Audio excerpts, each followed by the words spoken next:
I don't. I think they've made it abundantly clear, Skip. Jerry and Steven said the preseason is unimportant.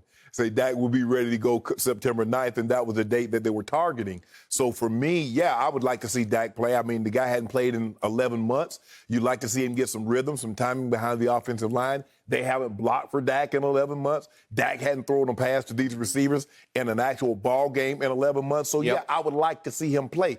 Do I believe that he's going to play? No, I do not, because the coach, Jerry Jones, and the assistant head coach, Stephen Jones, have said Skip, it's not important. The preseason is not important. Dak doesn't really need it. So I'm anticipating Dak's not going to play, and he's gearing up for September 9th. They said he's not on the pitch count, but it'd be interesting to see actually how many throws he actually threw. If I remember correctly, we had 7 periods, about 10 plays in every period. Wasn't all up in throwing, Skip. Obviously, you run the ball sometimes. So I'm saying on a good day, if we had one-on-one, we would probably, John would throw somewhere between 30 and probably 50 passes. So if he's not on the pitch count, how many throws did he actually throw yesterday? Was it 20? Was it 30? I don't believe he threw more than that. So it's going to be interesting to see as they start to build him up with throws, Skip, is he sore the following day? As long as he doesn't have a setback, he should be on target to be ready to go and take this butt cutting that is going to happen to him on September 9th. So that's what I'm anticipating. Okay, so when I heard this news late yesterday afternoon, no more pitch count, no more limitations, ready to rock and roll. You started doing cartwheels. I did. It was the best news I've had through the whole offseason. And it just did my heart good because there's been so much bad news, because I went from figuring out that Dak didn't have just one ankle surgery, he needed a second one to get it right. He's got a wishbone scar, as we saw in episode 1 of Hard Knocks, to the most mysterious arm injury I've ever heard in all my career covering your sport, the National Football League, happened to a quarterback. Right. What? A pulled muscle, a lat muscle sort of in the back of your shoulder? A baseball injury to a football quarterback that neither of us have ever heard of? No. Never heard of it. Nope. Ever, ever, ever. What is up?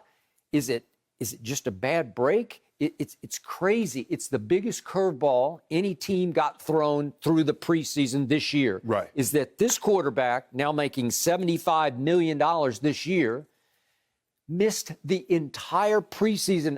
Anything that mattered, he missed it. Right.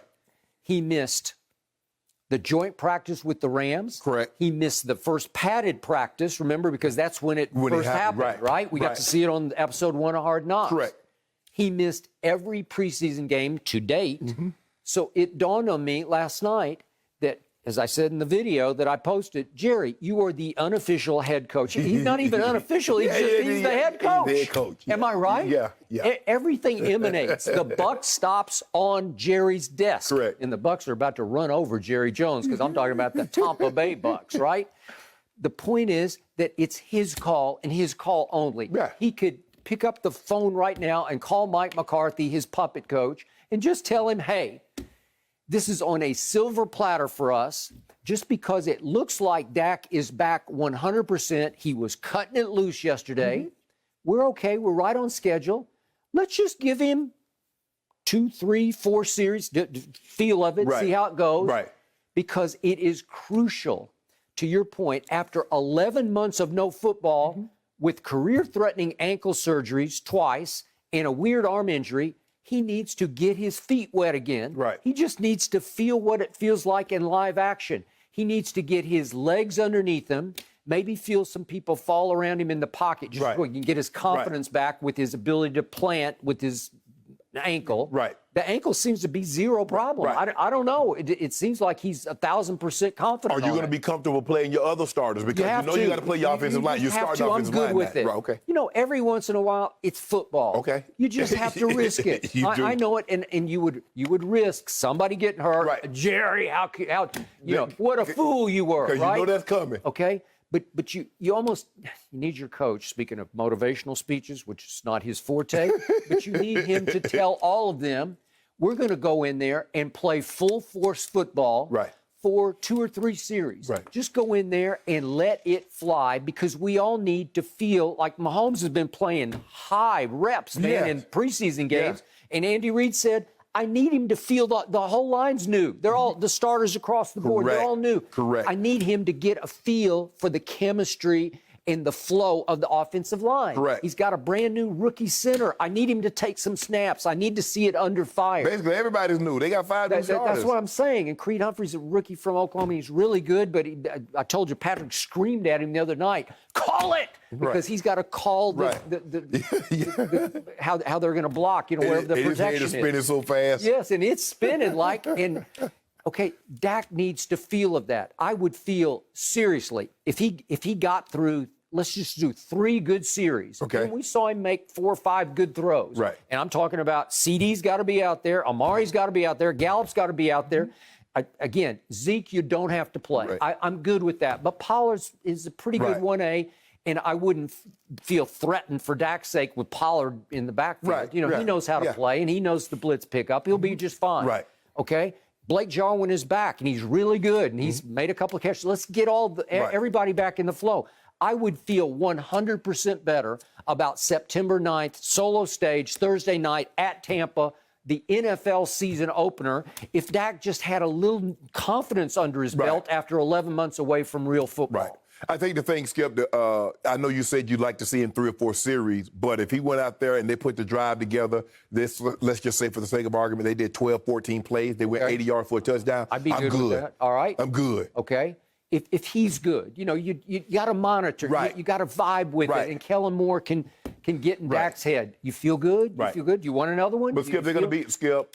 This was a 1-month injury when they said it's going to be 2 to 3 days. I believe they're going to be extremely, extremely cautious with Dak leading up to that September 9th. See how he comes out of that game and then try to build from there. The one thing you don't want to do, Skip, is is overtax him with throws. Like, he's not on a pitch count, but you're not going to let Dak go out there and start throwing 30, 40 times a day. You're going to keep it. You're going to minimize it. Keep it around 20. Okay, 25 maybe. Okay, now you're telling me he's back on a pitch count. Yeah. Now you're telling me he's being monitored. He has some limitations. Skip, they're not going to say pitch count, but they're not going to let Dak throw the ball more than 20 times, 25 times in a day.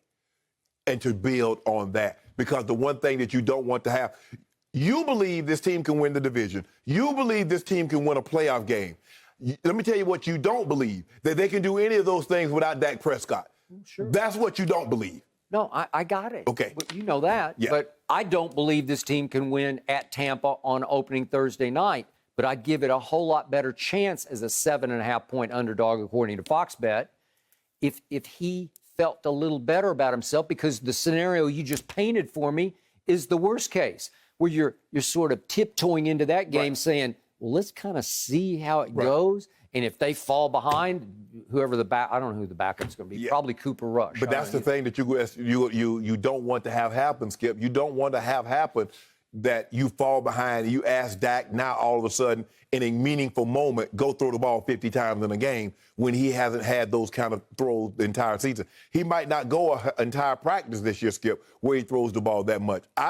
They might not, they won't say it, but they're not going to let Dak just throw the football in practice like he normally would because of this injury, because it seems like something that might reoccur. Well, is it? Because that's not what I heard yesterday. And you've dealt with muscle pulls. I've had a few in my time.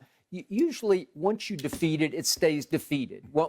Again, the worst one is the hamstring. Right. That's the one that's the iffiest, because it's the biggest muscle in your body. But for this kind of strain, once you have it at bay, usually you just forget about it and go on, and it's okay. I don't know, Skip. Okay. Well, are you rooting for him to get hurt? I'm just saying I've seen pictures and they struggle with, back tightness or and they're like, okay, we're going to put him on the AL. We're going to shut him down for a couple of days. Okay, but that's usually like elbow inflammation. That's hard to beat. Anything that's leading toward Tommy John. But this is supposed to, if I'm having to go on what they're telling us, that it's a muscle strain. Right. Okay, you've had, what was it, July 28th was the day you did it. And what's the one way to make sure a muscle strain come back? When you overtax it.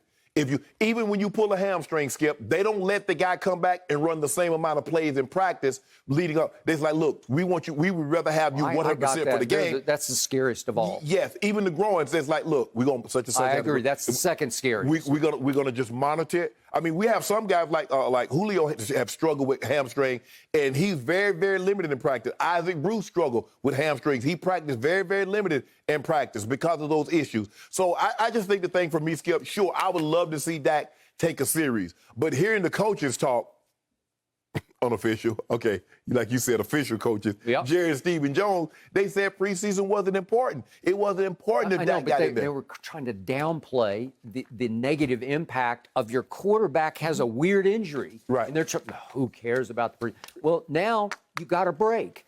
He suddenly bounced completely back, according to all the reports yesterday. Right. Felt like he was 100%. Well, magically, you've got one game left, and it's at home, so it's no big deal. It's Jacksonville. It's high noon on Sunday. Oh, yeah, at Jerry against World. Jacksonville. Huh? Yeah, they can put me in there against Jacksonville. Well, really? Yeah. Okay. Well, I'll take that. I mean, Jacksonville's struggling a little bit. Skip. Okay, fine. So it's a prime situation to get it. Just do it. Yeah. It's okay. Just let him play a little bit. Everybody, the whole team would feel so much more confident going to Tampa. Even if you got a 12-play, 85-yard drive to start off, I'd take that. Even his mesh is on the handoffs. Yeah. Dak hadn't handed off in a game. We talk about throwing. There's other aspect to the game, Skip, than just throwing the football. Thank you. You know, the handoff, the stretch plays, and just his footwork and the field people around him like, okay, I'm good. I got it. Because they're going to walk on the field against the defending champs on a Thursday night with the whole NFL world watching. And the team's going to be looking sideways. Is he going to make it through the game? I don't want that. Right, no. Right? No. Okay. Play him, Jerry. I command you. Yeah. Never listen to anybody. Exactly. We'll see if he sent that video to Jerry. Thank you for watching. You can subscribe here to get the latest from the show, and be sure to check out more of the best clips from Undisputed, or go watch a few other segments from our other shows on FS1.